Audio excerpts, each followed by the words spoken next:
Now, what's quite interesting is that this more humble foreign policy from Japan, this not getting involved in these kind of disputes, as well as having a relatively small military only to be used for self-defense, all of these things have been criticized and opinions are changing towards them within internal Japanese politics.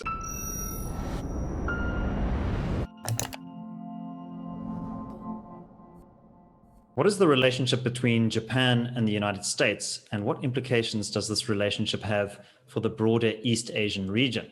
Joining us to discuss is CRA analyst Nicholas Babaya. Nicholas, the US President Joe Biden recently hosted Japanese Prime Minister Yoshihide Suga in Washington, D.C., and they released a joint statement. Could you tell our viewers what was the contents of that statement and what is your reading of this meeting? Well, David, the statement contained a lot of the usual diplomatic niceties, things about strengthening relations and so on. But perhaps what was most interesting about this was that it contained a number of mentions of particular geographical and geopolitical disputes in East Asia.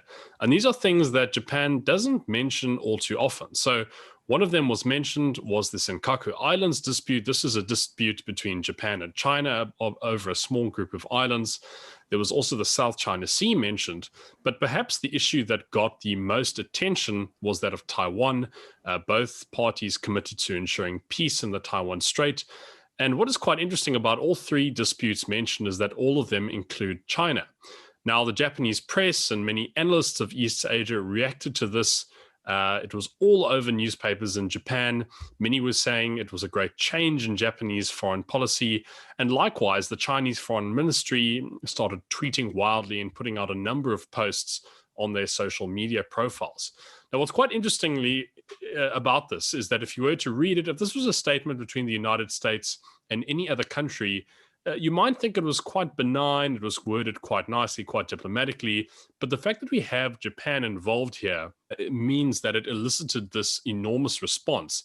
And I think given the context of Japan's foreign policy over the past number of decades, especially post-World War II, this is quite a significant movement and quite a significant thing to say under new Prime Minister Yoshihide Suga.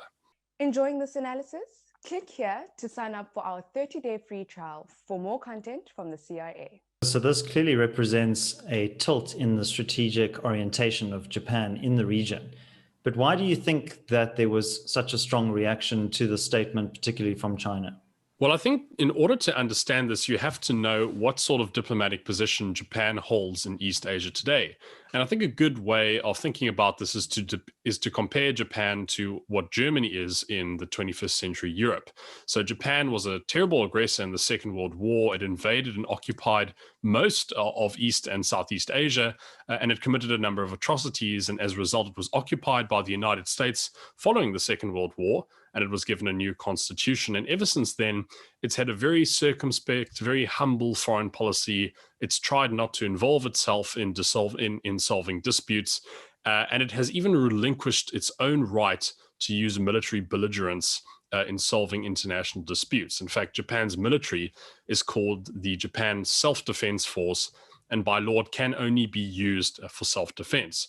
So as a result, we very rarely see Japan getting involved in disputes like this, where its own sovereignty is not really at bay, particularly mentioning things like the Taiwan issue, which is becoming a very, very important issue as time goes on.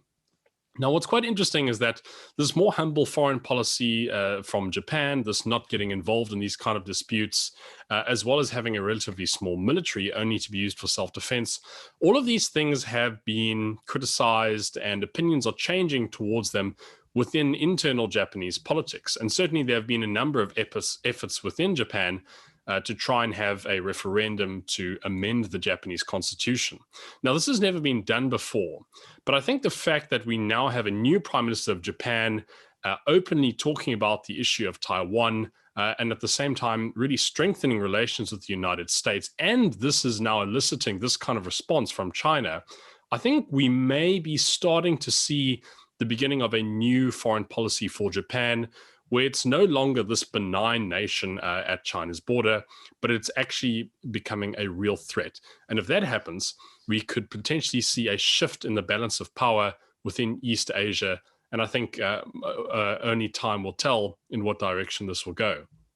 But certainly within the context of broader East Asian geopolitics, this is a massive move. And doubtless this is why all the analysts and all the diplomats are paying very close attention to this otherwise very benignly worded statements between the two leaders. Well, thanks very much, Nicholas. We'll certainly be following this closely. Let us know what you, our viewers, think of this video and particularly our international coverage. We try to focus beyond the borders of South Africa and to situate South Africa within a global context. So let us know in the comments below what countries you'd like us to focus on in future. My name is David Ansara. This is the Center for Risk Analysis. Until next time, take care.